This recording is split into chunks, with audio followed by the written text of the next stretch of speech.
అవును.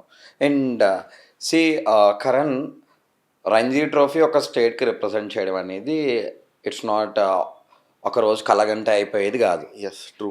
చాలా ఇయర్స్ మనం స్ట్రగుల్ చేయాలి. అండ్ దాంట్లో కొన్ని ఎమోషనల్ సిట్యుయేషన్స్ ఉంటాయి. అండ్ అలాగా ఏమన్నా నీకు మెమరీగా ఉండిపోయే ఒక్క సిట్యుయేషన్ చెప్పు? So last year Ranji trophy debut అయింది. దాని ముందు year I had my last year 23. హ్మ్.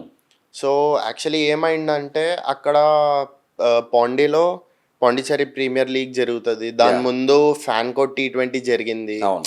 So all these are basically PPL ముందు these are called as your selection matches. Hmm. Hmm. Like ఈ మ్యాచ్ల్లో నువ్వు పర్ఫామ్ చేస్తే నిన్ను ఆప్షన్లో వేస్తారు. అక్కడ నుంచి then pick you which Okay. Team is it. Hmm. So unfortunately ఏమైందంటే when I was playing those selection matches, that was my first year like when I came in to Pondy. So that was my first year after my cooling period.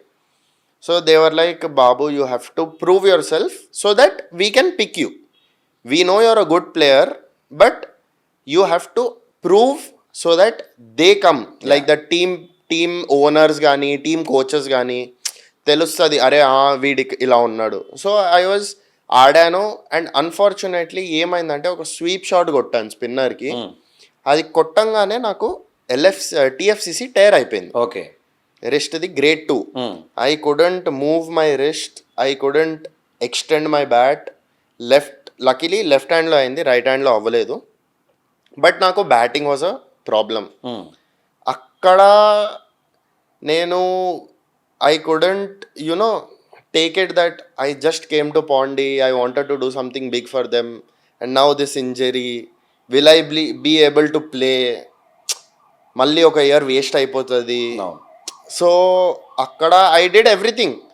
నేను tape కట్టుకున్నాను, taping చేసి ఈ wrist ఇలా ఇది అవ్వకుండా ఎంత tight అంతే అంత టైట్ కట్టుకొని ఆ మ్యాచెస్ అన్న ఆడాను, పర్ఫామ్ చేశాను.